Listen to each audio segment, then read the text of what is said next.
Welcome, mystery lovers. In this story, we step into the world of Tommy and Tuppence, a pair whose wit and courage have made them unforgettable. Tell us where in the world you're listening from. It's always a joy to see how far these mysteries travel. If you enjoy these mysteries, don't forget to like and subscribe. Your support helps keep new cases coming. Now then, shall we begin? The evening had drawn in softly at the Laurels, that modest but deeply beloved home Tommy and Tuppence had claimed as their own after too many years of hotels, billets and borrowed houses. Outside, the last fire of sunset lay like a scarlet ember across the sky, and the garden was already settling into the muted hush of early autumn. The apple trees stood like dark sentinels beyond the lawn, and a faint smoke curled from the chimney as if to declare the household safely tucked in against the chill. Indoors, the lamps were lit, not too bright. Tuppence had strong feelings about atmosphere. The sitting room bore her unmistakable touch. Cushions at exactly the right angle on the sofa, a cheerful scatter of books left open on tables, and a rug that, while perhaps a little faded, was resolutely comfortable. Tommy sat at the writing desk, pretending to balance household accounts with a look of mild martyrdom, while Tuppence, curled gracefully in an armchair, was industriously knitting a scarf destined for Albert's little boy.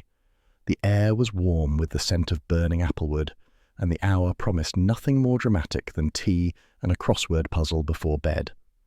It was at precisely that hour of domestic calm, 8:30 by the carriage clock on the mantel, that the door-knocker rapped with unexpected urgency. Both looked up, startled. Visitors after dark were rare in their quiet corner of the countryside, rarer still without warning. Hannah, their long-serving maid, padded down the hall, muttering faintly about people who had no respect for decent folks' evenings, and returned with a single envelope balanced on her silver tray. "Post, madam. Brought by hand, it seems. The gentleman had gone before I opened the door." Tuppence reached out at once, curiosity sparkling. The envelope was discoloured, its edges blackened as if it had lain too close to a flame. Across its front their address was written, "The Laurels, Sutton Chancellor," in shaky, spidery hand. No sender's mark, no stamp, just that and a half-melted glob of wax that bore a crest neither recognised. "A romantic beginning," Tuppence said, eyes brightening. "How perfectly like the start of a novel. Do let's hope it isn't merely an unpaid bill returned from the ashes of the postman's fire." Tommy frowned. "Not much chance of that.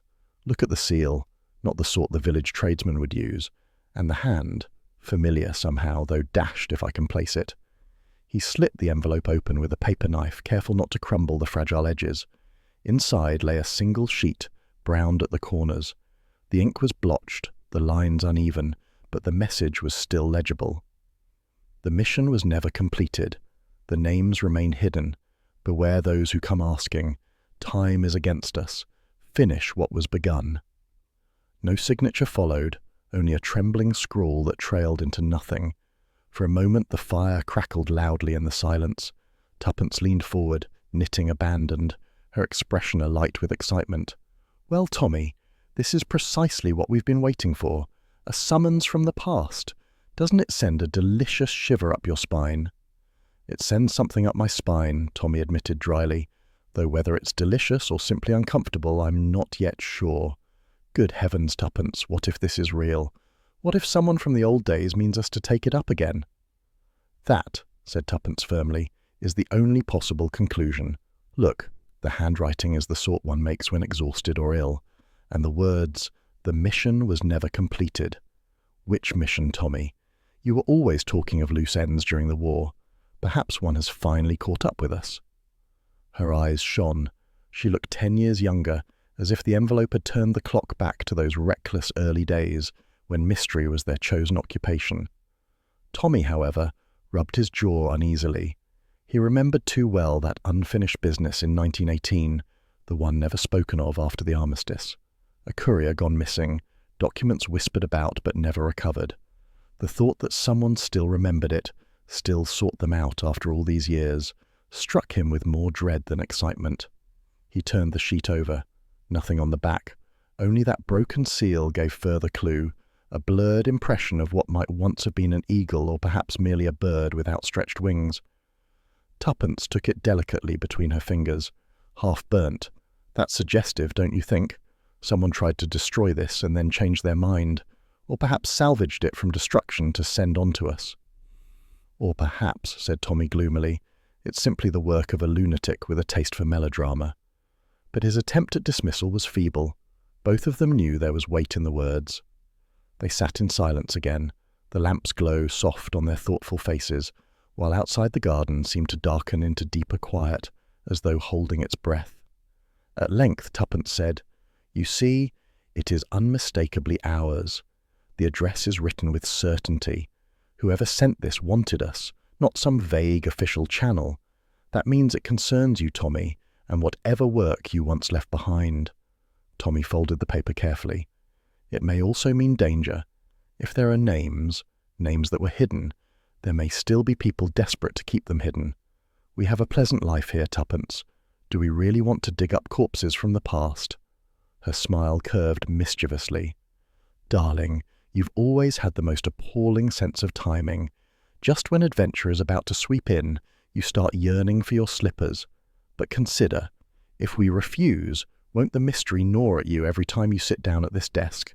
Besides, you know as well as I do that Albert will be thrilled at the chance of another escapade." Tommy groaned, though there was resignation in it. "Albert, yes. Between the two of you, I've no chance. Still, before we march into battle again, let's consider what this clue gives us. An unfinished mission, hidden names, and a seal of some sort. That's all. Not much to go on." "Yet enough," Tuppence insisted. "There's the thrill of the chase. The past has sent us an invitation, Tommy, and we'd be positively rude not to accept." Her eyes danced with a mixture of nostalgia and anticipation, and Tommy could not help but be infected by her enthusiasm. He remembered her as she had been in the old days, impatient for life, daring where he was cautious, always one step ahead in mischief and courage. Perhaps, after all, a little danger would do them good. Still, he slipped the letter back into its damaged envelope with a care born of unease. That fragment of wax glinted dully in the lamplight, and he wondered which hands had sealed it, and at what cost. The war had ended nearly 3 decades ago, but its shadow, it seemed, still stretched long enough to reach their hearth tonight. Outside, the wind rose suddenly, scattering a handful of dead leaves against the window panes with a brittle rattle. The laurels seemed to stir uneasily, as if the house itself understood that the peaceful evening had been broken, and that its inhabitants were once more called to step into the dark corridors of intrigue. Tommy drew the curtains shut with decisive gesture. "Very well, Tuppence. Tomorrow we'll start asking questions. Tonight we'll lock this away and get some sleep. Heaven knows what we may be pulled into." Tuppence nodded, though her eyes lingered on the letter, alight with the gleam of adventure. In the crackle of the fire the words seemed to whisper again. The mission was never completed. The names remain hidden, and thus the night closed over the laurels. But peace had already fled. The past had come knocking, and Tommy and Tuppence knew, as surely as the stars glimmered beyond the curtained windows, that their quiet life was no longer their own. The following morning broke with a brittle clarity, the kind of crisp autumn sunlight that revealed every fallen leaf in sharp outline. The laurels looked almost aggressively peaceful, the hedges trim, the roses still clinging stubbornly to their last blooms, and the gravel path shining after an early dew. Yet inside the calm was deceptive. On the breakfast table alongside the marmalade and toast lay the charred envelope from the night before, as out of place as a revolver on a tea tray. Tommy stirred his coffee without much enthusiasm, his gaze fixed on that blackened scrap of wax. "I don't like it, Tuppence. It stirs up memories best left buried. Shadows, nothing more." "Shadows have substance," Tuppence countered, buttering her toast with unnerving cheer. "They stretch behind us whether we turn to look or not. And last night's visitor, whoever he was, clearly meant us to look." Tommy sighed. "I had hoped never to hear of 1918 again. There was a courier, yes. He vanished the night before the armistice, one of those desperate last-moment missions. We were told he carried nothing vital, just routine papers, but the whispers said otherwise. Some claimed he had a list of names." His voice dropped. "Double agents, planted deep." Tuppence's eyes glinted with interest. "And the letters talk of hidden names. Surely that can't be coincidence." He shook his head slowly. "It matches too neatly. But the case was never solved. The courier simply disappeared. No body, no papers. The war ended, and officialdom was too weary to go digging. We were told to forget it. But you didn't forget it, Tuppence said softly. You never do, Tommy. I've seen it in your face whenever the subject cropped up. And now, well, perhaps the past has grown impatient. She rose from the table, brushing crumbs from her skirt. Come along. If we're to make sense of this, we'll need our own archives. Heaven knows they're in dreadful order. Together they climbed to the attic, that chaotic kingdom of dust, cobwebs, and half-forgotten relics. Boxes towered haphazardly, trunks sagged with age. Tuppence, armed with determination and a stout feather duster, set to rummaging like an archaeologist on a dig. Tommy followed with less enthusiasm, sneezing at the dust but gradually pulled into the spell of rediscovery. It was Tuppence who unearthed the first prize, a battered field map, edges frayed, faint pencil markings still visible. Look here, she said, spreading it beneath a shaft of light. Routes across northern France, and these initials, wasn't that the courier's code name? Tommy bent over, frowning. Yes, HB. We called him Harlequin, though his real name I never knew. That marking there, Amiens, last reported sighting. From another box emerged faded telegrams, their code group still inscrutable without the cipher books long discarded. Tuppence traced one with her finger. Package delayed, enemy movement suspected, proceed with caution. Tommy, this must be it. Proof the mission was more than routine. He sat back on his heels, the attic dust turning his hair silver in the light. If he truly carried the list, and if it was lost, it might have altered the course of things, perhaps even saved lives had we rooted out traitors sooner. Tuppence's expression sobered. Then the letter's warning is no trivial matter. Someone remembers, someone fears the truth may yet emerge. They spent the morning piecing fragments together, spreading documents across the attic floor until it resembled a cartographer's nightmare. None gave certainty, but together they wove a pattern, pointing back always to that lost courier on the eve of peace. By late afternoon they descended, weary but resolved. The drawing-room fire was lit, and Tuppence curled by it with the telegrams in her lap, gazing into the flames as if expecting answers there. Tommy, pipe in hand, paced restlessly. Their ruminations were interrupted by Mrs. Bellingham from the neighbouring cottage, bustling in with a basket of apples. She was a formidable gossip, always bringing fruit as cover for information. Tuppence welcomed her, suspecting news might walk in with the apples. "You'll never guess," Mrs. Bellingham began, lowering her voice with relish.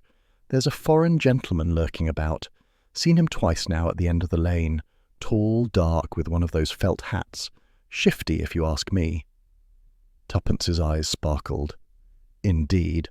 How very dramatic. Did he happen to be carrying a dagger between his teeth? Mrs. Bellingham sniffed. "You may jest, Mrs. Beresford, but mark my words, foreigners are seldom up to any good, especially in times like these." Tommy exchanged a glance with Tuppence. "Did he speak to anyone?" he asked carefully. "Only old Jenkins at the farm, but Jenkins swore the fellow was just asking for directions. Still, it's my duty to report such things. We must all be vigilant, mustn't we?" After more apples and more warnings about strangers, Mrs. Bellingham departed, leaving behind the faint tang of suspicion in the air. Tuppence chuckled as she shut the door. "Our first suspect delivered to the doorstep. I dare say she's already convinced he's a Bolshevik spy." Tommy looked less amused. "Her story may be nonsense, but we can't ignore it entirely. A man loitering here, now of all times. Too coincidental." Later that evening, Hannah provided the anticlimax. "That foreign gentleman, sir. Met him myself. Poor fellow's lodging with Mrs. Green at the post office. Refugee from the continent. Quiet as a mouse. Helps with the gardening." Tommy's shoulders loosened and Tuppence laughed aloud. "There you are. Our dangerous spy turns out to be a harmless exile. Shadows again, Tommy, but shadows that keep us guessing." He smiled despite himself. "Perhaps. But remember, Tuppence, sometimes shadows conceal more than they reveal." The fire burned lower as night drew in. On the table lay the brittle papers from the attic, whispering of unfinished missions, of a courier who vanished with secrets that might still matter. Outside, the wind rattled the windows, and somewhere down the lane a dog barked once, sharp and lonely.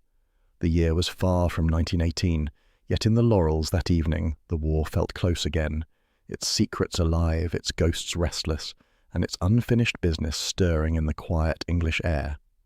It was 2 evenings later when the Laurels received another visitor, this time one whose arrival was heralded not by mystery, but by the squeak of bicycle wheels crunching the gravel drive. Tuppence, glancing through the lace curtains, gave a cry of delight. "Albert! And on that dreadful bicycle of his! He'll kill himself one of these days, Tommy, pedalling about like a telegram boy." Tommy rose from his chair, half amused, half exasperated. If he's alive after the Great War, a bicycle won't finish him, though heaven knows it might cripple his trousers. The door flew open before Hannah could properly announce him, and Albert bounded in, all lanky limbs and beaming grin, carrying under one arm a battered satchel bulging with papers. He was older now, thinner on top, rounder about the shoulders, but the gleam in his eyes was the same as when he had been their loyal junior partner in the Young Adventurers Looted. "Evening, sir, Mrs. Hope I'm not interrupting, but I've got a bit of news you'll want to hear, and I thought best to bring it straight." Tuppence waved him toward the fire. "Albert, you are always welcome. Sit down this instant before you collapse. You look as though you've pedalled from London itself." "As a matter of fact, I did," Albert said proudly, wiping his forehead with a large spotted handkerchief. "Train was out of the question. Too many eyes about, if you take my meaning. Best to come quiet and private." Tommy eyed him with concern. "You're not still living in cloak and dagger fancies, Albert. The war's long over." Albert leaned forward, his grin fading into earnestness.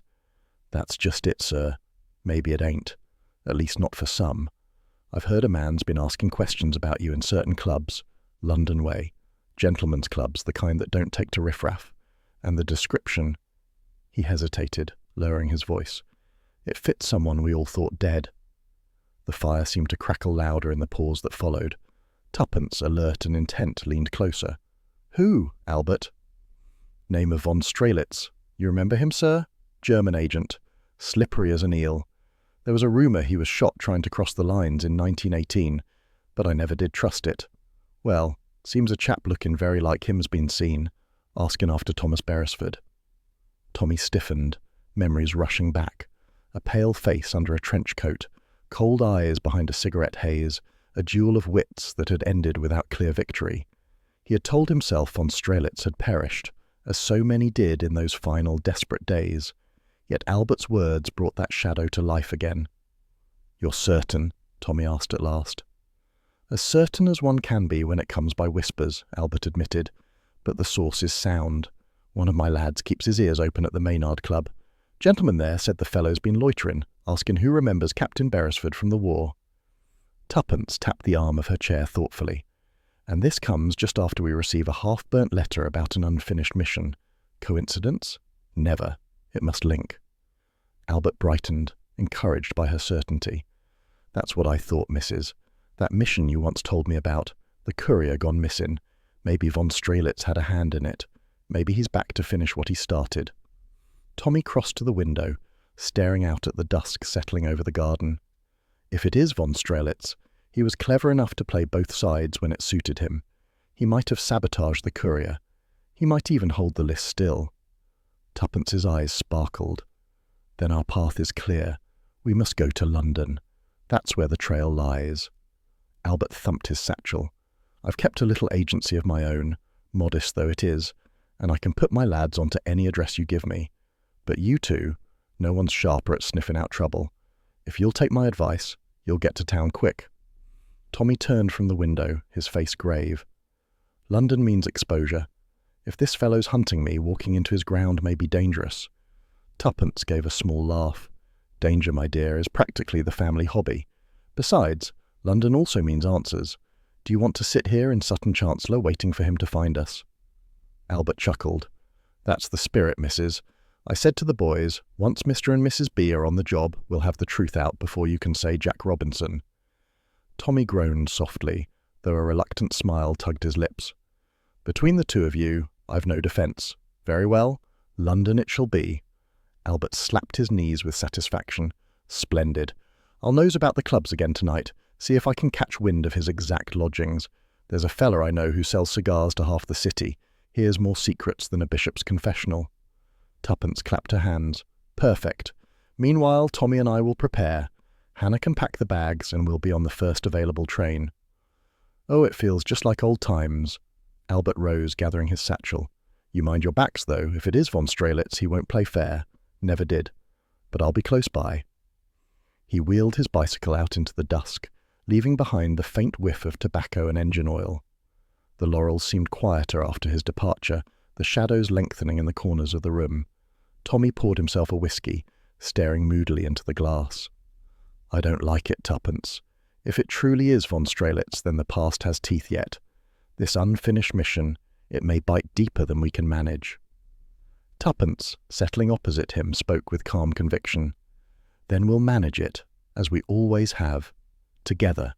We can't shrink from it now. Someone sent us that letter for a reason. And if von Strelitz is alive, perhaps this is the chance to settle matters once and for all. The silence that followed was not empty. It brimmed with memory, of whispered passwords in French barns, of coded papers carried under fire, of friends lost and enemies barely evaded. The war had ended, yes, but its echoes lingered, and tonight those echoes seemed to press against the very windows of their home.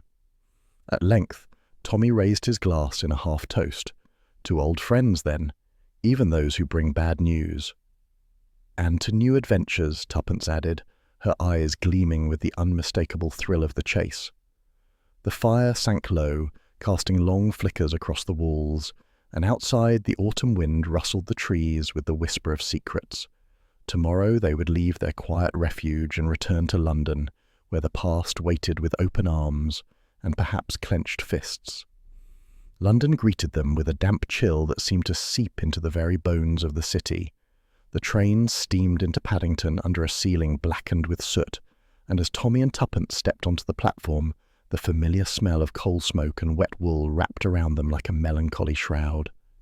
Post-war austerity still clung stubbornly to the capital, ration queues outside shops, advertisements peeling on hoardings, and faces lined with years of doing without.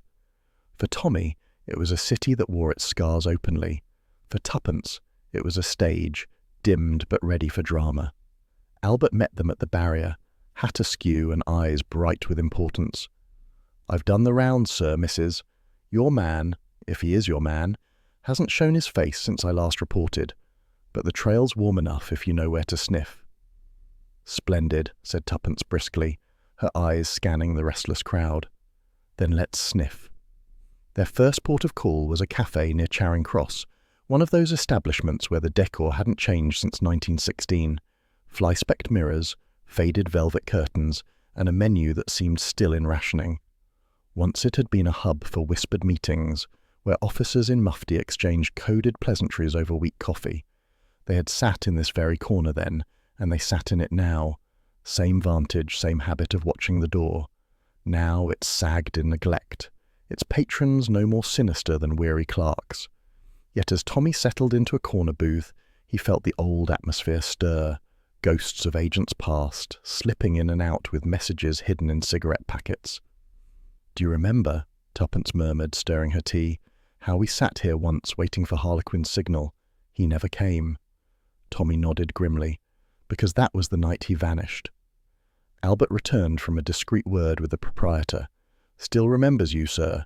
Says a foreign gent was here last week asking whether Captain Beresford ever came in nowadays. Paid for his drink in sovereigns, which made an impression. Tommy frowned. Sovereigns? In these days?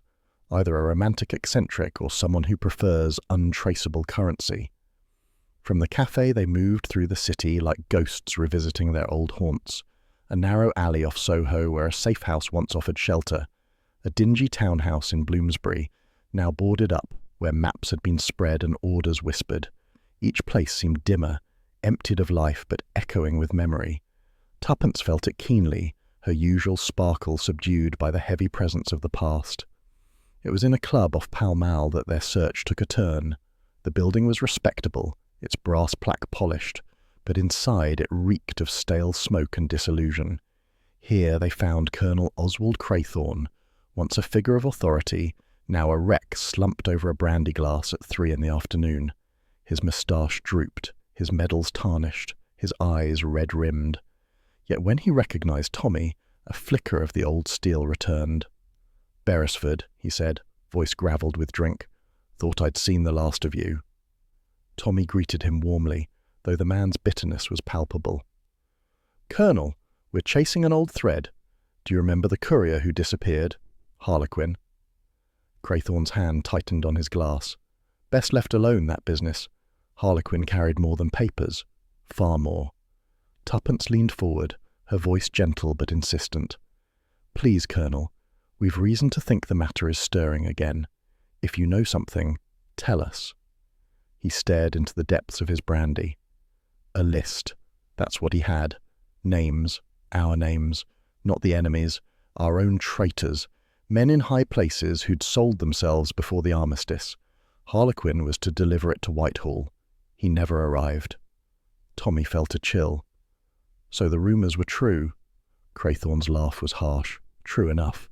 But the list vanished, and with it any hope of cleansing the rot. Do you know why? Because some of the rot sat in the chairs of power themselves. They wanted it gone, and gone it is. Best thing too. Ghosts, Beresford. Don't wake them. Tuppence studied him. "You think we should leave it buried?" "I know you should." He slammed his glass down, sloshing brandy. "You stir those ashes and you'll choke on the smoke. Take a word of warning from a fool who's already choking." The colonel lurched to his feet, muttering excuses, and staggered from the room before they could press him further. But he had left them a gift, a thread of truth. In the empty silence that followed, Tuppence noticed a small notebook lying on the table. The colonel's dropped in his haste. She picked it up, hesitated, then opened it. Pages scrawled with half-legible notes, fragments of memory and self-recrimination. One entry caught her eye. November 10th. Harlequin routed through Greybridge Manor. Safe house. Attic key left with the lady of the house. She handed it to Tommy. "There's our clue. Greybridge Manor. Do you know it?" He nodded slowly. "A country house requisitioned during the war. Intelligence hub for a time. I was there once. Grim old place, but if Harlequin passed through it, perhaps he left something behind." Albert rubbed his hands, delighted. "Then that's our next destination. I'll see to travel." But Tommy's expression was clouded. "Not so fast. If von Strelitz or whoever hunts me is in London, he may already know we've stirred the colonel. We must tread carefully." That evening, back in their modest hotel room near Russell Square, the weight of the day pressed heavily. Tuppence sat at the dressing table brushing her hair, the lamplight catching the gold strands, while Tommy stood by the window, looking down at the misty street below where a lamplighter moved like a shadow. "It's real, Tuppence," he said at last. "The unfinished mission, the list, Harlequin's disappearance, and now a manor house in the country. We've stumbled back into the labyrinth." She met his gaze in the mirror. "We haven't stumbled, Tommy. We've followed the trail, and we must keep following, for someone went to the trouble of sending us that letter. They wanted us to finish what was begun." He turned, reluctant admiration softening his features. "You do love this, don't you?" She smiled. "Of course, don't you?" His silence was answer enough. Later, when the city had quieted and only the occasional taxi rattled down the street, a shadow moved across the opposite pavement, pausing beneath their window before disappearing into the fog. Neither Tommy nor Tuppence saw it, but the watcher saw them silhouetted against the lamplight and made note. The echoes of London had spoken, and their voices were not yet done. Albert had secured a hired motor from a friend near Paddington, quieter than a train and easier to shake a tail. The road that led them out of London was long and winding, bordered by hedges that rose high and thick, hemming them into a tunnel of green and shadow. By the time the countryside opened to rolling fields, a storm was brewing on the horizon, a low grumble of thunder promising rain. Tuppence, sitting upright in the car's passenger seat, gazed at the gathering clouds with the air of one positively delighted by such melodrama. "A Gothic sky to crown a Gothic errand," she said cheerfully. "Tommy, admit it, you're secretly pleased. Greybridge Manor deserves a thunderstorm." Tommy, his hands steady on the wheel, allowed himself a grim smile.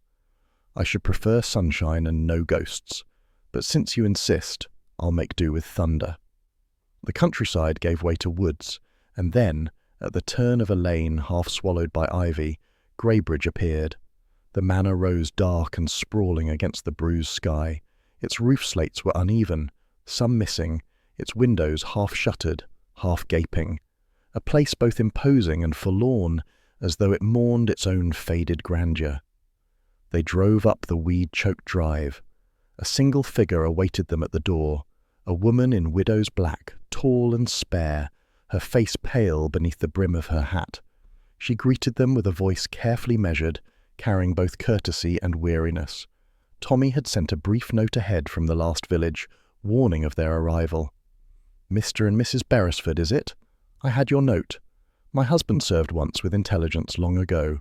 I suppose that is why you've come. I am Mrs. Vane." "Lucy Harrow, my housekeeper, keeps the attics locked," she said and beckoned. The thin woman with the keyring approached and handed Mrs. Vane the ring. Her handshake was cool, her eyes steady.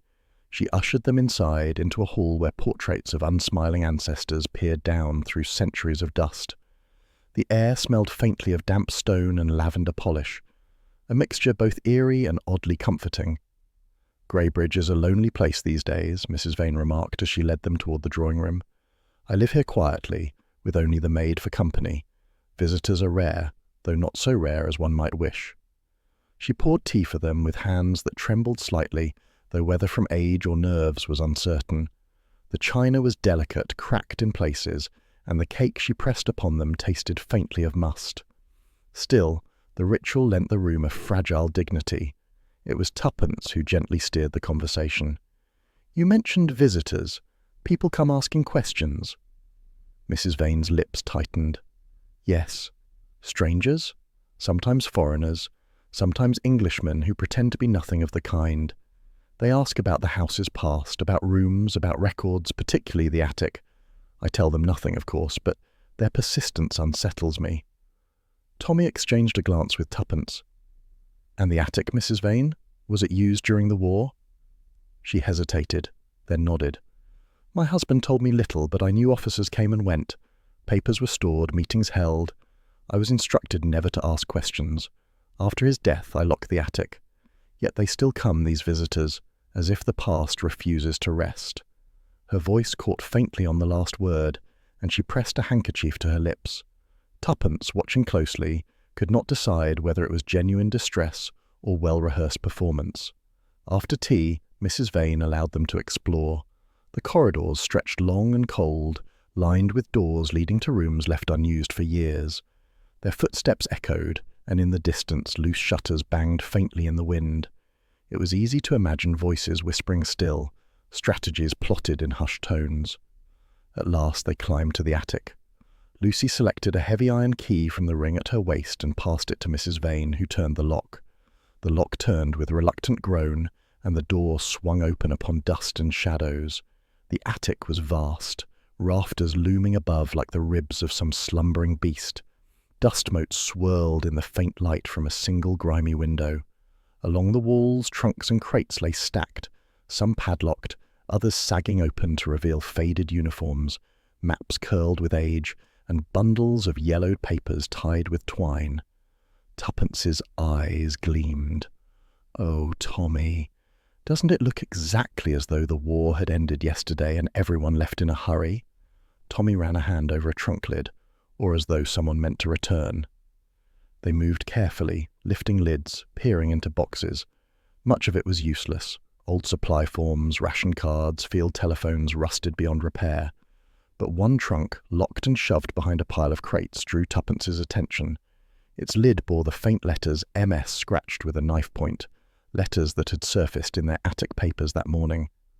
"Morning Star," she whispered. Tommy found a crowbar among the clutter, and after some effort the trunk yielded. Inside, beneath moth-eaten blankets, lay a packet of papers wrapped in oilcloth. Tuppence untied the cord with nimble fingers and spread the contents on a crate. Ciphers, strings of numbers, and at the top a heading, Operation Morning Star. The words leapt at them, vivid even beneath the dust. Tuppence caught her breath. There it is. Proof. Tommy scanned the sheets, though the codes meant little without a key. Yet one phrase appeared again and again, scribbled in margins, names to be delivered. Before he could speak, Mrs. Vane's voice drifted from the doorway. "You shouldn't meddle with those. My husband kept them locked for a reason." They turned. She stood rigid, one hand clutching the doorframe. her face pale but unreadable. "Forgive us," Tommy said evenly, "but you did bring us here." "I brought you," she said sharply, "because you seemed trustworthy. But perhaps I was wrong. Perhaps you are no different from the others who pry into rooms that should remain sealed." Her eyes darted toward the papers, then back to them, full of something like fear. For a moment, suspicion fell heavily upon her. Could she, the grieving widow, be playing a double game? Tuppence folded the papers calmly. "Mrs. Vane, we have no desire to disturb your peace unnecessarily, but if these documents hold the key to an unfinished mission, one that may yet endanger lives, surely you can see why we must pursue it." The widow's shoulders sagged and she pressed a hand to her forehead. "You don't understand. Since my husband's death, men have come here, pressing me for what he left behind. I told them I knew nothing, and that was the truth. I never understood what Morning Star was, nor why it matters. All I wanted was to be left alone." Her voice broke with raw weariness, and Tuppence felt the suspicion slip away. This was no mastermind. Whatever secrets Greybridge held, Mrs. Vane was as much prisoner to them as anyone. "Then let us be the ones to finish it," Tuppence said gently, "and perhaps free you from these unwanted visitors." They left the attic soon after, the packet of papers carefully returned to its oilcloth, but concealed now within Tommy's case. Mrs. Vane accompanied them back down the long staircase, her face drawn, her steps slow. At the door she paused. "If you pursue this," she said quietly, "be warned. Others will not hesitate to silence you. I have seen too many eyes watching this house. Be careful." The storm had broken as they stepped outside. Rain lashed across the drive, and lightning split the sky above the manor's roof. Behind them the great house loomed, its windows glinting with brief flashes of fire from the storm. It seemed to brood upon them, holding its secrets close. In the car, Tuppence drew her coat tight and looked at Tommy with a mixture of excitement and unease. "Operation Morning Star. Whatever it was, people are still hunting it, and we have the first piece of the puzzle." Tommy started the engine, his face grim. "Yes, and something tells me the next piece will be harder to find. We've stirred the ashes, Tuppence. Now let's see what smoke rises." The car rolled down the drive, headlights cutting through sheets of rain, leaving Greybridge Manor shrinking behind them like a shadow swallowed by the storm. Yet its presence lingered, heavy as the coded papers now hidden in Tommy's case. The papers that promised danger, betrayal, and the long reach of secrets not yet laid to rest. London received them back with a grim face. Rain had washed the soot from the pavements into oily streaks, and the fog that drifted low across the streets gave the lamps a watery glow. Their hotel off Russell Square seemed suddenly less a refuge and more a staging ground, its neat furnishings overshadowed by what they carried in Tommy's case, the coded fragments of Operation Morning Star. It was there, over a hurried breakfast of rolls and weak coffee, that Albert burst in, his hat dripping rain and his usual cheer subdued by something darker. "They've found the Colonel," he said, breathless. "Dead. Said it was an accident, but—" He broke off, his glance sliding to Tuppence. Tommy set down his cup sharply. "Accident? What sort?" Albert hesitated, then spoke in a rush. "Slipped in his rooms at the club. Head knocked against the hearth, but I went round myself and something don't sit right. He had a glass of brandy spilled beside him, but in the wrong hand.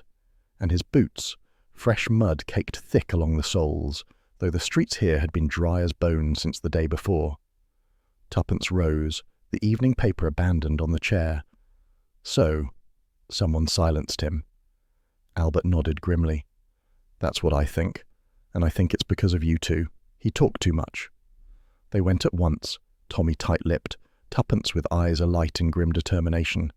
The club's exterior was discreet, brass-polished, curtains drawn against the day.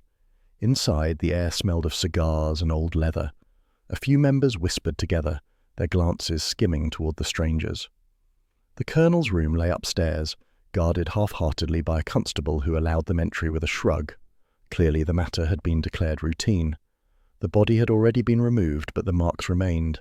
The overturned glass, the hearthrug stained, the chair knocked askew. Tommy bent to inspect.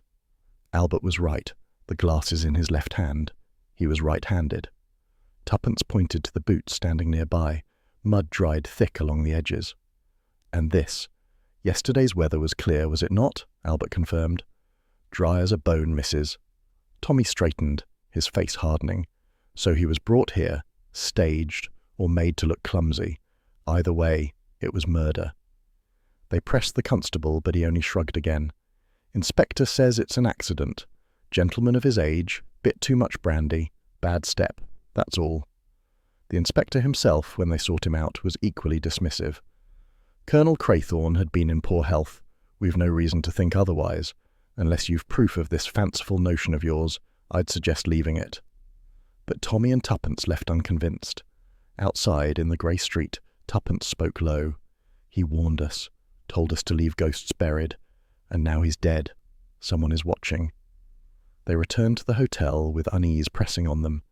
Tommy spread the coded papers across the bedspread once more, though they remained unreadable, mere patterns of numbers and phrases without meaning. But one thing was certain, their pursuit was not invisible. Late afternoon, after hours spent in frustrated study, they left the room briefly to take tea in the lounge. When they returned, a small envelope lay upon the carpet, pushed under the door. The latch was still set. No one had come in. Tuppence picked it up with delicate fingers. The flap was unsealed as though mocking them. Inside was a single slip of paper, the handwriting harsh and angular. Stop, or share his fate. It was the first warning. The words were underlined twice in heavy ink. Tommy closed the door firmly, his jaw tight. So, they know exactly where we are. Tuppence read the note again, then folded it carefully. Which means, darling, that we're closer than we imagined. They wouldn't bother warning us if we weren't sniffing near the truth. Albert, who had followed them back upstairs, whistled low. That's a proper threat, that is. Maybe you ought to think of stepping aside, just for a bit. Tuppence shook her head firmly. Never. If we retreat now, the trail vanishes. Besides, whoever sent this must also be the one who killed the colonel. That makes it personal. Tommy met her gaze. And dangerous. The three of them sat in silence, the note lying on the table like a loaded pistol.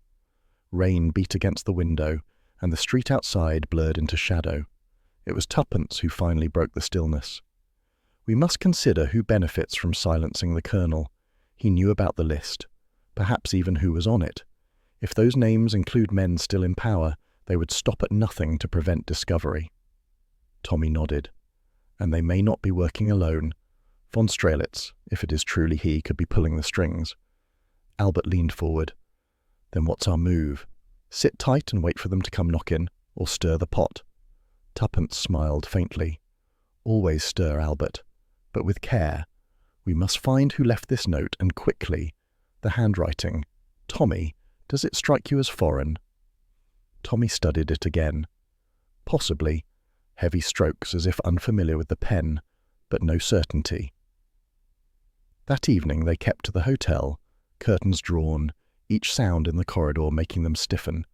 Tommy slept fitfully in the armchair, revolver in reach, while Tuppence lay wakeful, her mind spinning with possibilities. Somewhere in London, a man had killed to keep them from truth, and somewhere the sender of the first letter, the plea from the ashes, still lived, desperate and afraid. Morning brought little comfort. The newspapers carried a brief notice. Colonel O. Craythorne found dead in club. Accident suspected. No mention of suspicion, no hint of scandal. Official silence had fallen. Over breakfast, Tuppence read the notice aloud, her voice tinged with irony. So, the matter is tidily swept away. An accident, neatly folded into the paper's back pages.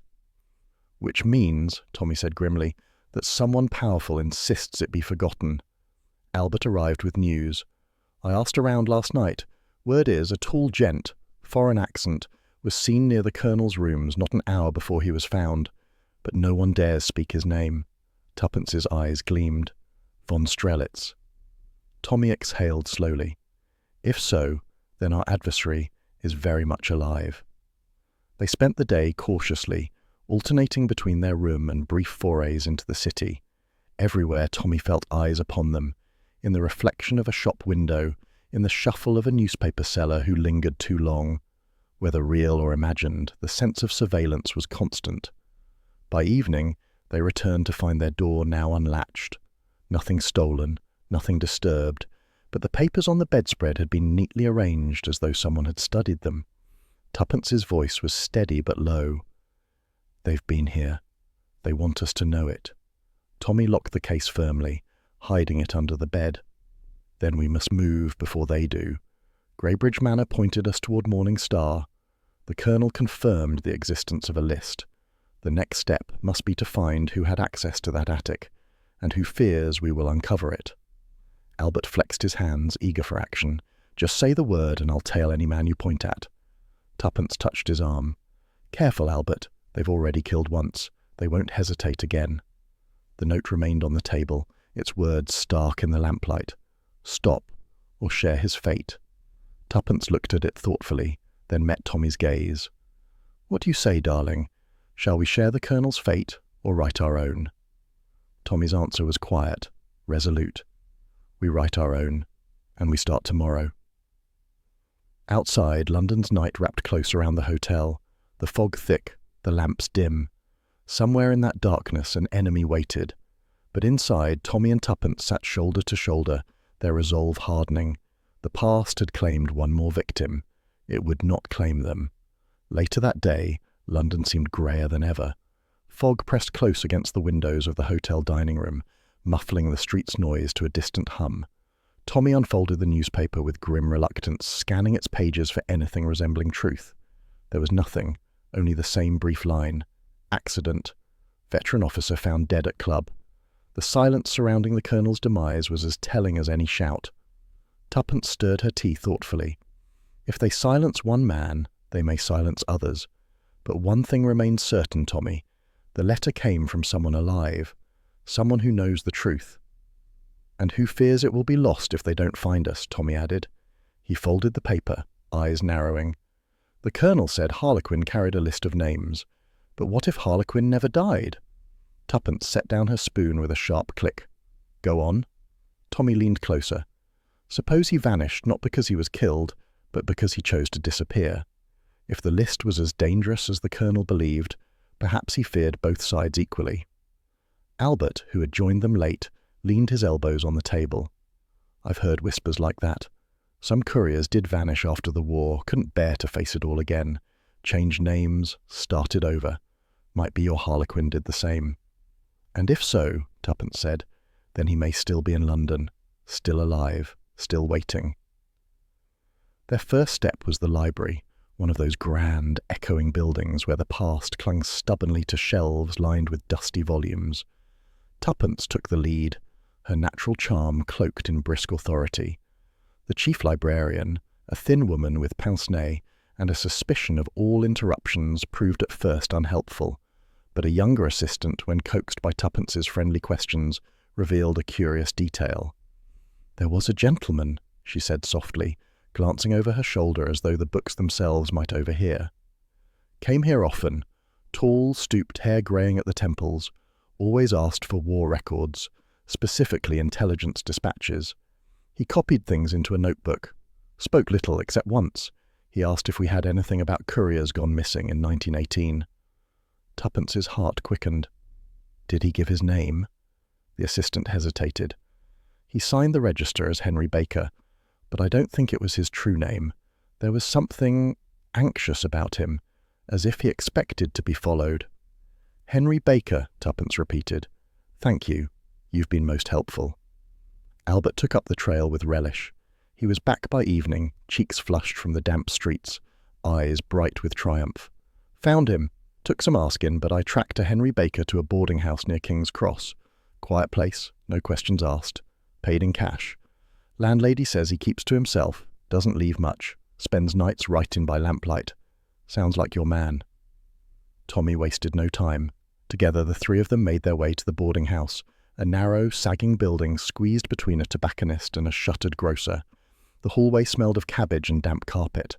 The landlady, a stout woman with sharp eyes, admitted them reluctantly. "Mr. Baker, he's in number 6. Not fond of visitors. Jumpy he is, like a rabbit." Tommy knocked softly. For a moment there was silence. Then the scrape of a bolt, the door opening just enough to reveal a face lined with years of fear. His hair was greying indeed, his shoulders bent, his eyes darting nervously.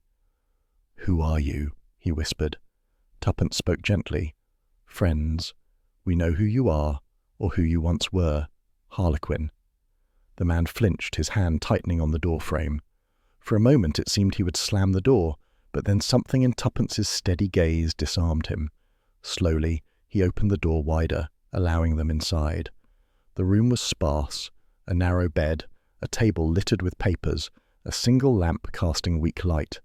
The curtains were drawn tight, as if the outside world were enemy territory. "I should never have written that letter," he said at once, his voice low, trembling. "It was madness. They'll come for me now. They always do. I scorched it myself before I lost my nerve, then sent it by hand to the Laurels." Tommy pulled up a chair. "Then let us understand. You vanished in 1918. Why?" The man, Harlequin or Henry Baker, or whatever name he carried now, pressed his hands together tightly. "Because I carried a death warrant, not for me, but for others. The list of names, traitors, double agents, men in uniform, men in Parliament. Both sides would have killed to possess it. If I delivered it, I'd be hunted by those exposed. If I destroyed it, I'd be hunted by those who wanted justice. So I hid it, and I disappeared." Tuppence leaned forward. "Where is the list now?" His eyes flicked toward the table, then away. "Safe. Too safe. I've lived in fear ever since, knowing one day the past would claw me back." Albert growled, "Then hand it over, before they get you for good." The courier gave a bitter laugh. "You think it's so simple? If I give it, I condemn myself. Do you know how many men still live who would kill me for those names?" "Do you know how many men already have died because of them?" Tommy asked sharply. "The colonel is dead, staged as an accident, murdered because he spoke to us, and you may be next." The courier's face drained of colour. His hands shook as he reached for a drawer, fumbling out a bundle of keys. "It is hidden," he whispered. "Not here. In a place only I know. I meant to burn it, but I could not. Conscience chained me. Perhaps you are the ones meant to finish it." Tuppence touched his arm. "Then show us. Tonight." He nodded reluctantly. "Tomorrow, at dawn. Less chance of being followed. I will fetch it, and you shall have it." But dawn never came for him. That night, Tommy and Tuppence returned to their hotel, leaving Albert to keep discreet watch on the boarding house. The fog rolled thick again, shrouding London in secrecy. Hours dragged until at last Albert appeared, pale and breathless. "They've taken him," he burst out. "I was watching from across the street. A motor pulled up, black, no lights. 2 men went in. Minutes later they came out with him between them, struggling, bundled him into the car. Gone before I could reach him." Tuppence sprang up, eyes blazing. "So close. He was ready to hand us the list." Tommy's face was grim. "Which means someone else now holds him, and perhaps soon the list itself." Albert clenched his fists. "I'm sorry, sir, missus. I tried, but they were too quick." Tuppence placed a hand on his arm. "Not your fault, Albert. They've been circling longer than we knew. They were waiting for him to break." Tommy began pacing. "Now the race is against time. If he reveals the hiding place under duress, we lose everything. And if they decide he's useless—" He stopped. The implication hung heavy in the air. Tuppence straightened, her voice hard. "Then we must find him before that happens. Every moment counts." She crossed to the table where the courier's lamp still burned in memory. She imagined him dragged into the fog, terrified, clutching secrets too long withheld. He carried the weight of names through decades of fear. Now he has passed that burden to us. Tommy met her gaze, his resolve firm. "Then we will not fail him." Albert nodded, determination replacing despair. "I'll find out which motor it was. London's big, but not so big I can't sniff 'em out." The night stretched on, heavy with dread, but also with the steel of decision. The courier had survived the war only to be captured in its long shadow, and now for Tommy and Tuppence the game had sharpened to a race where each step carried the echo of unseen footsteps close behind. The hidden courier was no longer hidden. He was a prisoner, and unless they moved swiftly, his secret, the list that could change everything, would vanish with him. The fog had not lifted when the next morning arrived, but Tommy and Tuppence were already at work. The abduction of the courier had shaken them, yet it also sharpened their resolve. Every clue he had offered, every fragment of testimony must now be wrung for meaning before their enemies silenced it forever. On the small writing desk in their hotel room, the coded scraps from Greybridge Manor lay spread beside Tommy's neat notes. Strings of numbers, indecipherable phrases, repeated references to Operation Morning Star. Tommy's pipe smoked steadily as he pored over them, while Tuppence, restless, paced the carpet. "It fits together now," Tommy said slowly. Morning Star was not merely a mission against the enemy. It was aimed at ourselves, at rooting out traitors within British intelligence. That's why it was buried. Someone high in office feared exposure. And if those men, or their protégés, still sit in Parliament, or in the corridors of Whitehall, Tuppence replied, then no wonder the courier lived in fear. He held the match that could set half the establishment ablaze. Albert, sprawled in the armchair with his cap tipped back, muttered, "So we've got a rotten apple somewhere at the top. No wonder they're after the list. Expose one and the whole barrel tips." Tommy rubbed his temples. "We must return to Greybridge. There may be more hidden than the widow realized. Harlequin hinted the list was too dangerous to carry. He may have secreted parts of it in stages, trusting that one day it could be pieced together." Tuppence's eyes gleamed. "Then let's piece it. Back to Greybridge, Tommy, before our adversaries think to search it themselves." The storm of their last visit had passed, but the manor was no less forbidding in the pale daylight. Ivy clung to its crumbling facade, and the windows stared blankly like eyes long blind. Mrs. Vane received them in the hall, her black gown as immaculate as before, her expression faintly harried. "You again," she said with a sigh. "I cannot imagine what remains for you to find. The attic is a mausoleum of dust." "Perhaps," Tuppence said gently, "but dust can conceal as well as preserve. We would not trouble you if it were not important." The widow hesitated, then relented. "Very well, I will have the maid bring a lamp, but I warn you, my patience thins. This house is not a museum for old wars." Upstairs, beneath the creak of beams and the flutter of rooks outside, they returned to the attic. Dust lay thick as frost. The lamp's glow caught on brass hinges and cobwebbed rafters. Tuppence moved with instinct, scanning not the trunks but the structure itself. "Tommy," she said suddenly, pointing, "there, that panel, see how the boards don't quite match?" Tommy crouched, running his hand along the wall. A faint seam revealed itself beneath the dust. With Albert's pocket-knife and some effort, the panel yielded, swinging open on hidden hinges. Behind it lay a narrow cavity, dark and secret. Inside, wrapped in oilcloth and bound with twine, rested another packet of documents. Tommy drew it out, heart hammering, while Tuppence held the lamp steady. The packet was smaller than the first, but heavier with significance.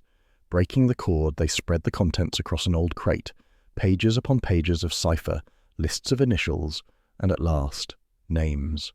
Not many, but enough to chill them. One name was circled in ink, written not in code but plainly. Sir Reginald Havisham. Tommy sat back sharply. Good Lord, Havisham is no obscure figure. He sits on committees even now, advisor to the Foreign Office, a man respected across the nation. Tuppence's brows arched. Respected, and yet accused here of treachery. If this is true, then Morning Star was suppressed to protect him, and others like him. Albert whistled. That's dynamite, that is. Bring a house down with it. But Tuppence studied the papers further, her instinct tugging. Wait, look at this.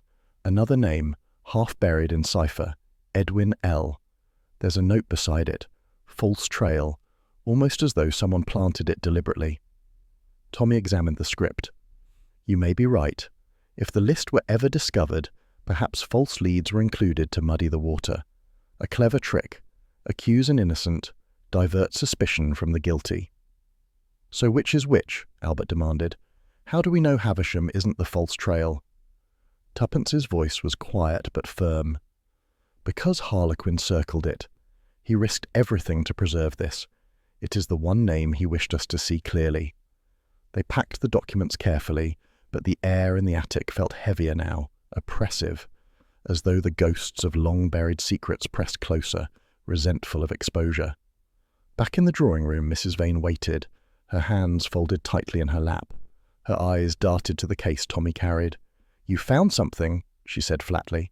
Tommy gave her a reassuring smile.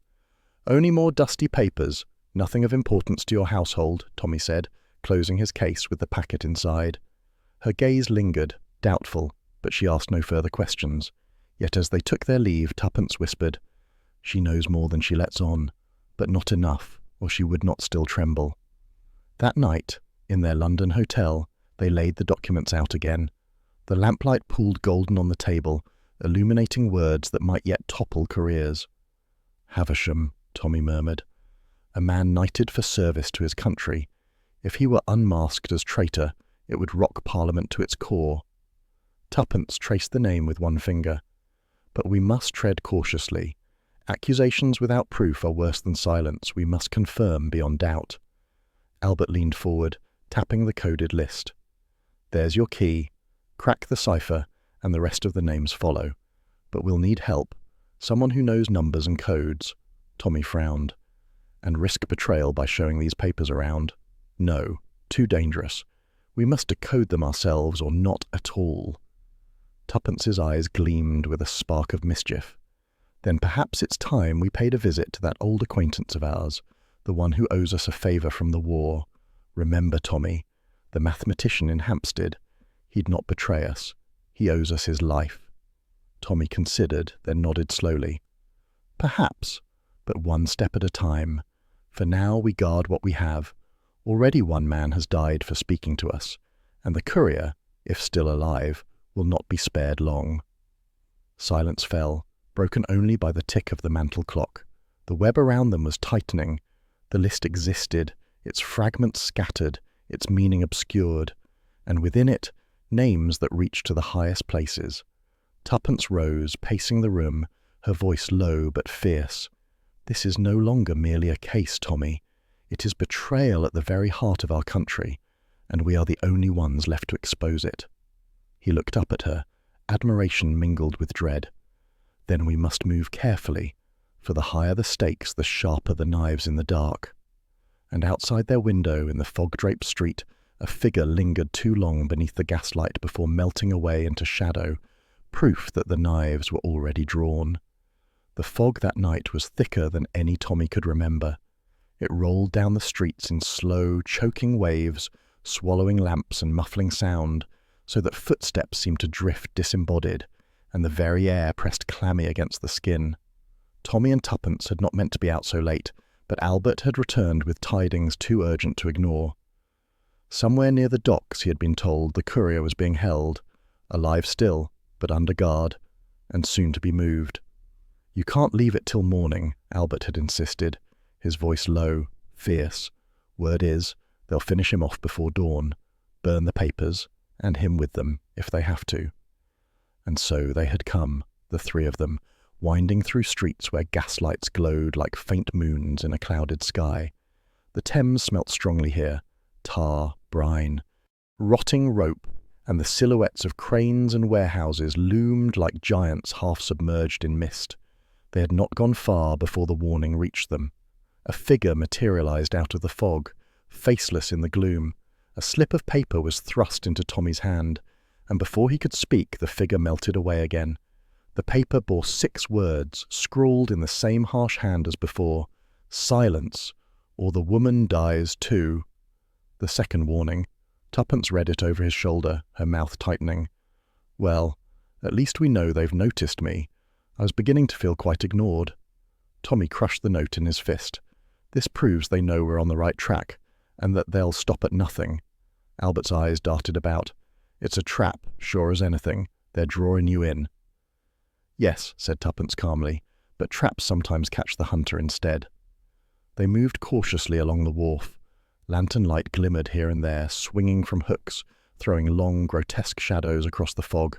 Somewhere nearby came the faint slap of water against pilings, the creak of ropes, the muffled voices of men. Then, sudden and sharp, a shout. "This way!" Figures loomed in the mist. Tommy seized Tuppence's hand, pulling her into a run. Their footsteps rang on cobblestones, echoing wildly. Behind them came pursuit, boots pounding, voices barking orders. "Split up," Albert hissed, darting into a side alley. "I'll circle back." Tommy and Tuppence plunged onward, their breath sharp in the damp air. They turned a corner and stopped short. Ahead, 2 more men barred the way, lanterns flaring. One stepped forward, his voice cold. "You were warned. Now you'll pay the price." Tuppence did not falter. She slipped her arm through Tommy's and spoke with the imperious tone of a duchess. "Really," she said, "if you intend to murder us, you might at least do it without shouting like fishmongers. Have you no sense of drama?" The men blinked, momentarily wrong-footed. Tommy felt a surge of admiration at her audacity. Seizing the moment, he pushed her behind him and swung his fist. One lantern went clattering, its bearer sprawling. The other lunged forward, grappling, and the struggle went crashing against a stack of crates. Wood splintered, ropes toppled, and for a moment the fog itself seemed to swirl with chaos. In the melee, Tuppence darted forward. Quick as a cat, she snatched at the man's sleeve. Something glittered, snapped free. A cufflink, small but solid, tumbled into her palm before she slipped back again. The second man cursed, tearing away, and both vanished into the fog, their retreat as sudden as their attack. Only the echo of their boots remained. Tommy bent, breathing hard. "You mad, glorious creature, what were you doing?" "Shopping," Tuppence said coolly, opening her hand. The cufflink lay there, gold, engraved with initials, R.H. Tommy stared. "Havisham." Albert reappeared then, panting. "Lost 'em. Blighters melt like smoke. You all right?" Tuppence showed him the prize. "Better than all right. We've caught the spider's thread." But there was no time to celebrate. From the warehouses ahead came a sound that froze them all, the muffled cry of a man, desperate, cut short. "The courier," Tommy whispered. "He's near." They hurried on, guided by instinct and faint echoes. The fog closed around them, the river smelled stronger now, the groan of ships looming unseen. At last they reached a warehouse, its door ajar, a thin line of light spilling out. Tommy pushed it open. Inside, lanterns burned dim, casting long shadows across stacked crates. And there, bound to a chair, gagged, sat the courier. His eyes widened as he saw them. But even as they rushed forward, another sound broke the silence, the snap of a pistol being cocked. "Don't move." From the gloom stepped a man in a dark coat, his face half hidden by the brim of his hat. His voice carried authority, crisp and cold. "You meddle beyond your station. The courier dies tonight, and so do you." Tommy stood still, every nerve taut. "You'll gain nothing. If Havisham's name is on that list, it will come out, with or without us." The man stiffened. "You know nothing." Tuppence's laugh was sharp, defiant. "On the contrary, we know enough to hang you twice over. That cufflink, for instance, very distinctive." For an instant the pistol wavered. In that heartbeat Albert burst in from behind, flinging himself at the man. The pistol fired, the shot cracking through the warehouse, ricocheting off iron. Crates tumbled, lanterns swung wildly. The struggle was brief but furious. Albert wrestled the pistol away, sending it skittering across the floor. The man tore free, bolting toward the river door, vanishing into the fog before they could seize him. They freed the courier, pulling the gag from his mouth. He gasped, coughing, terror still etched deep. "They were going to burn it," he whispered hoarsely. "The list, the papers, all of it. Havisham gave the order himself. He cannot risk exposure. He will kill us all if he must." Tommy gripped his shoulder. "Where is it? Where did you hide the list?" The courier shook his head weakly. "Still safe, but for how long I cannot say. They will come again." Tuppence steadied him with a hand. "Then we must move quickly. Havisham is desperate, but desperation leaves mistakes." Albert retrieved the pistol, cleared it, and slipped it into his belt. "Not his only piece, likely," he muttered. "And we've got proof now. That cufflink, no denying it. We'll pin him yet." They led the courier out into the fog, but the docks were alive with danger still. Shapes moved in the mist, pursuers searching, their lanterns bobbing like will-o'-the-wisps. Voices called, sharp and urgent. "This way," Tuppence whispered, pulling them toward a narrow passage between warehouses. Their footsteps echoed, then hushed as they pressed into the shadows. A patrol passed, lantern lights slicing the fog, so close Tommy could see the gleam of revolvers. When the danger passed, they crept on, the courier stumbling between them. But soon another cry rang out. "There they are!" The chase was on again. Through alleys and over slick cobblestones they fled, the fog a treacherous ally, hiding them, but also hiding their hunters. The river's lap grew louder. A bell tolled somewhere distant. At last they burst onto the open wharf. The black water heaved below, barges looming like monsters in the mist. Their pursuers closed in, lanterns flaring. Tuppence turned, her voice ringing clear. "Stop, or I'll shoot!" She held no weapon, only the bluff of her courage. But the boldness in her stance, the authority in her tone, made the men hesitate. That hesitation was all Albert needed. He swung a length of timber from the ground, scattering them with fierce blows. Tommy seized Tuppence's hand, pulling her toward the shadows again. By the time they reached the end of the wharf, the pursuers had melted back into fog, unwilling to risk further clash. Silence fell once more, broken only by the wash of the tide. They paused, breathless. The courier slumped between them.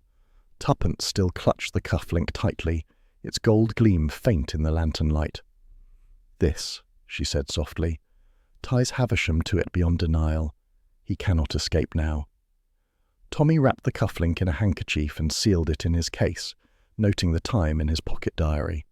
Tommy nodded, though his face remained grave. "But he will try, and a desperate man with power is the most dangerous of all." Albert spat into the river. "Let him try. We'll see it through." The courier lifted his head, voice trembling but resolute. "I will take you to the place. The list, it is hidden still, but not for long. If Havisham knows, he will stop at nothing. You must be ready." Tommy met Tuppence's gaze. In her eyes he saw the same fierce light as when they first began, defiance, courage, and an unspoken promise that together they would finish what had been left undone since the war. The fog closed around them once more, thick and impenetrable, but in Tuppence's palm the cuff-link gleamed like a tiny beacon, the first solid piece of proof in a game of shadows. And somewhere beyond the mist, Sir Reginald Havisham plotted his next move, unaware that the web he had spun was beginning to tighten around him. The plan was daring in its simplicity, yet every detail carried risk. To expose Sir Reginald Havisham, a man revered in Parliament, decorated with honours, a statesman beyond reproach, required more than whispers and shadows. It required spectacle, confrontation, undeniable proof. And so Tommy and Tuppence chose the stage, Greybridge Manor, where the first fragments of the secret had been found. The widow, Mrs. Vane, reluctant at first, had agreed after long persuasion. "If it brings peace to this house at last," she had said tremulously, "then use it as you will." The invitations went out under careful pretexts. A dinner gathering, innocuous on the surface, but to those summoned, the Colonel's acquaintances, government officials with wartime ties, and, finally, Sir Reginald himself. It carried undertones of inquiry. None could resist attending, for fear of what absence might imply. The night arrived with a storm, as if the heavens themselves demanded drama. Rain lashed against the manor's long windows. Thunder muttered above the chimneys, and the drive was a stream of mud and lantern light as the guests arrived. Inside, the great dining room had been prepared with almost theatrical care. Candles burned in silver sticks, their flames dancing in draughts. Shadows clung to the carved panelling. At the head of the table, Tommy sat with an air of controlled composure, while Tuppence, radiant in black silk, played the gracious hostess with watchful eyes. One by one the guests filed in. Among them, Mr. Lawson, a portly civil servant whose nervous hands betrayed him. Lady Margaret, elegant but sharp, her gaze cutting across the table as though searching for hidden snares. Two retired officers, their uniforms long replaced by evening coats but their pride unbowed. And finally, Sir Reginald Havisham himself. Tall, silver-haired, his bearing that of effortless authority, he entered with a faint smile that suggested both amusement and superiority. His eyes, cold and precise, flickered briefly to Tommy and Tuppence, then dismissed them. "My dear Mrs. Beresford," he said with mock courtesy, bowing over Tuppence's hand, "I am honoured by your invitation, though I confess I am curious as to the company. A peculiar gathering, if you'll forgive the remark." Tuppence's smile was dazzling. "Ah, Sir Reginald, you'll find the evening full of peculiarities. That is our little promise." Dinner commenced with outward civility. The widow's maid served soup, fish, and roasted fowl, the silver clattering softly under candlelight. Yet beneath the small talk lay currents of tension. Tommy observed faces, noted the flickers of unease when Morning Star was mentioned in passing, the careful evasions. It was with the final course, when wine had loosened tongues just enough, that Tommy rose. His voice was calm, but each word struck with deliberate weight. "Ladies and gentlemen, forgive this intrusion upon your evening. We are not here merely for food and reminiscence. We are here because of a mission left unfinished, Operation Morning Star." The name fell into silence like a stone into water. Glasses halted midway, eyes turned sharply. Only Havisham leaned back in his chair, lips curling faintly. Tommy continued. "It was a mission designed not against the enemy, but against traitors within our own ranks, men who sold their country for advantage. The courier entrusted with the list of names disappeared on the eve of the armistice. For decades the truth lay buried, but now fragments have resurfaced, and tonight the last of those fragments are here," he gestured. Tuppence produced from her reticule the oilcloth packet, carefully unfolded to reveal the partially decoded list. She laid it on the table beneath the glow of the candles. Margins showed Tommy's neat annotations, partial transpositions only, enough to anchor names without exposing the whole cipher. "There you see initials, codes," Tommy said, and among them one name written plainly, circled so that no one could mistake its significance: Sir Reginald Havisham. Gasps rippled around the table. Lawson dropped his fork with a clatter. Lady Margaret's sharp eyes flicked toward Havisham with sudden intensity. Sir Reginald himself gave a low laugh. "Really, Beresford, this is absurd. A parlour trick. Anyone could scribble a name upon a page. To think you drag us through the rain for this melodrama." Tuppence's voice was cool. "And yet, how inconvenient that your cufflink was torn from you during a struggle at the docks. A cufflink engraved with your initials." She drew it forth, placing it beside the list. The gold gleamed unmistakably. For the first time, the faint smile faltered. Havisham's eyes darkened, his hand tightening on his wineglass. But his voice retained its composure.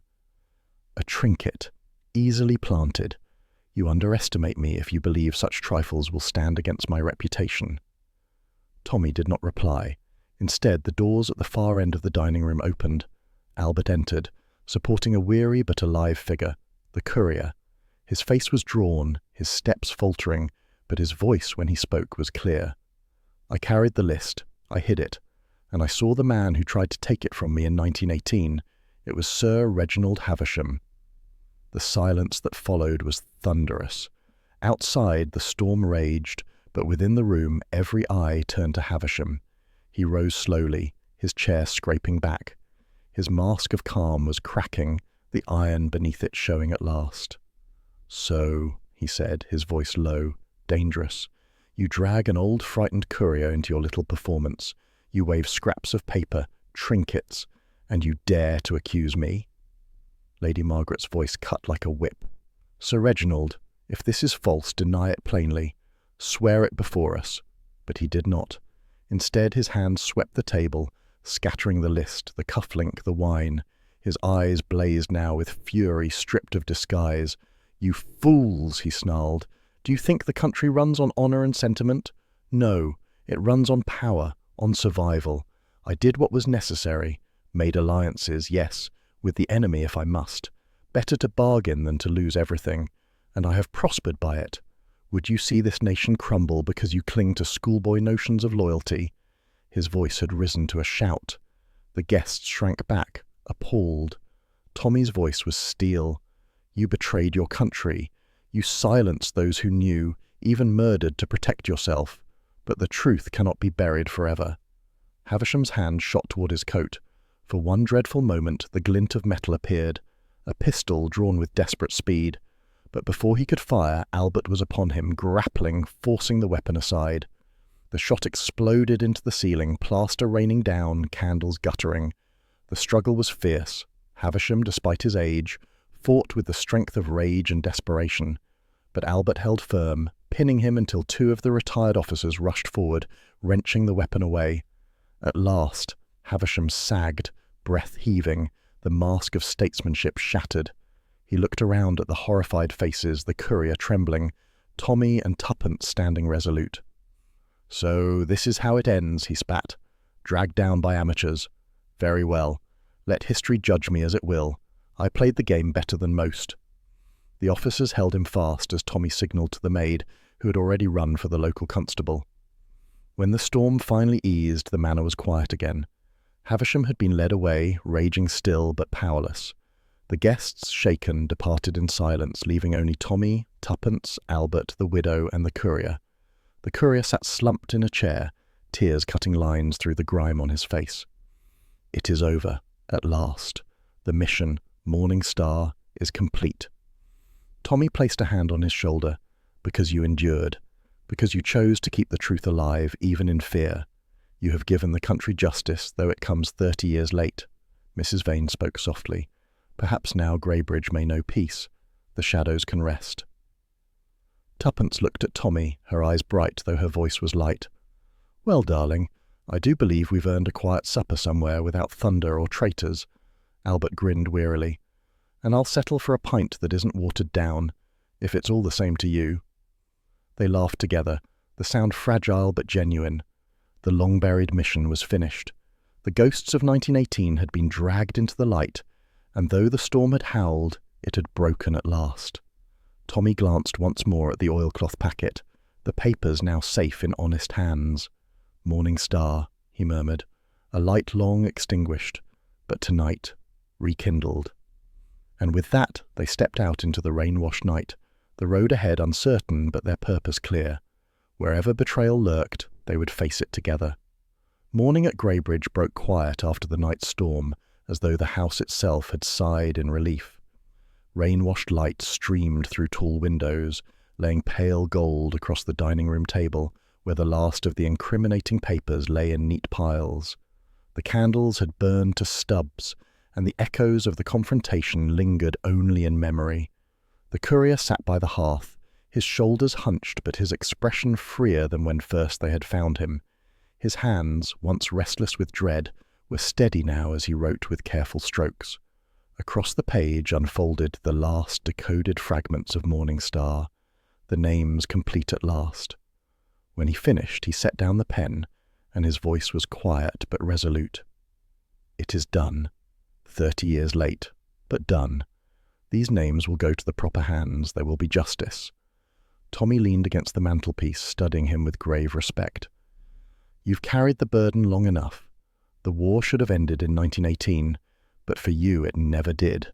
Now, at least, the ghosts can rest.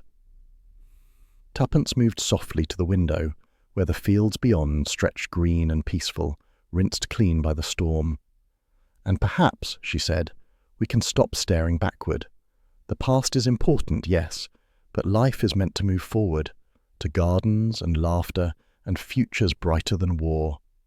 Her words lingered in the room, drawing a silence that was neither heavy nor sad, but full of release. By midday, a discreet motor arrived from London.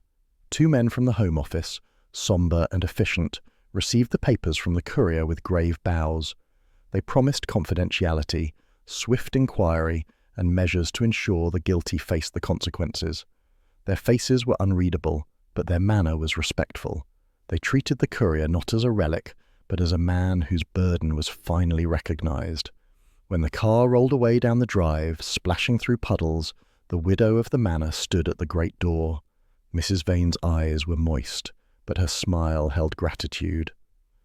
My husband gave so many years to the service, she said softly to Tommy and Tuppence, and I thought his house would always echo with secrets I could not understand. But tonight you have given me peace. The shadows are gone. I shall keep this place open, light the rooms again, and let it be a home, not a tomb. Tuppence pressed her hand warmly. That is all any house should be, a place for living, not mourning. The widow nodded, her relief so evident it seemed to lighten the very timbers of Greybridge. Their journey back to London carried a gentler air than their previous flights through fog and danger. Albert, wedged comfortably into the motor with them, yawned broadly and stretched his legs. Well, he said with a grin, I reckon I've earned a bit extra on my wages, eh? Chasing villains through the docks, nearly drowned in the Thames and catching bullets in warehouses. You'll be sending me danger money, I expect. Tuppence laughed, the sound bright and musical after so much tension. Albert, if you keep this up, we shall have to list you as a full partner. Beresford and Company, adventures undertaken, fees variable. "Long as the company pays for boots," Albert said cheerfully, "I'll sign on." Tommy smiled faintly, though his expression held weariness too. "Let's be clear, Albert. We'd have been sunk without you. You've earned more than a wage. You've earned trust, and that's rarer than gold." Albert coloured, ducking his head with embarrassed pride. By the time they reached the Laurels, the sky had cleared into a delicate autumn blue. Their little country house stood welcoming, smoke curling from the chimney, roses still clinging stubbornly to the garden trellis. The sight of it made Tuppence sigh with delight. "Home," she declared firmly, stepping out of the car, "and may it stay untroubled by spies, traitors, or half-burnt envelopes for at least a fortnight." Inside, the air smelled of polish and lavender. The fire crackled warmly in the sitting room, and soon a tea tray appeared, laden with scones and strawberry jam. They gathered close, the storm of the past weeks already beginning to soften in memory. Tommy stirred his tea slowly, his gaze thoughtful. "It never quite ends, does it?" he said at last. "The war finished, yet its shadows stretch on. Old betrayals hidden, old debts unpaid. Sometimes I wonder if one lifetime is enough to finish what war begins." Tuppence reached across, covering his hand with hers. "It is enough, darling, if in the end we choose light over shadow. The war will always leave scars, but we can still plant gardens, tell stories, laugh at Albert's dreadful jokes. That's how one defeats ghosts, not with guns, but with living." Albert, busy with a second scone, looked up indignantly. "Dreadful, my jokes? That's gratitude for you." Her eyes sparkled. "Very dreadful, but we shall keep you anyway." The fire warmed them as twilight drew on. Tommy leaned back in his chair, letting the tension ebb from his shoulders. He watched Tuppence, animated as ever, teasing Albert, pouring tea, laughing. Her vitality filled the room, as it had filled every moment of danger with courage. She caught his gaze and smiled knowingly. "You enjoy it, you know." "Enjoy what?" he asked, wary. "The danger, the chase. You pretend to grumble, but I see that glint in your eye. Admit it, Tommy Beresford. You love every minute of it." He raised an eyebrow, feigning indignation. "My dear girl, I am a man of peace. A quiet life, roses in the garden, books by the fire. That is all I ask." "Ha!" Tuppence leaned back, triumphant. "That is what you say. But the moment the post brings a mystery, you are the first to polish your shoes. One day you shall admit it." Albert chuckled. "She's got you there, sir." Tommy sighed in mock defeat, hiding a smile. "Very well. Perhaps I do enjoy a puzzle on occasion, but only when you're by my side, Tuppence. Otherwise I should find it intolerable." Her expression softened, and for a moment silence lay warm between them. Then Albert's chair creaked as he reached for another scone, and the spell broke into laughter. Night fell softly at the Laurels. Outside, the air was still, the stars untroubled by storms or secrets. Inside, the fire burned low, the cups stood empty, and the three of them lingered in the contentment of peace restored. The world beyond might carry its intrigues still, but for now, within these walls, there was safety, laughter, and the promise of tomorrow. The long mission that had begun in the shadows of a vanished courier had ended here, in light, in warmth, in home.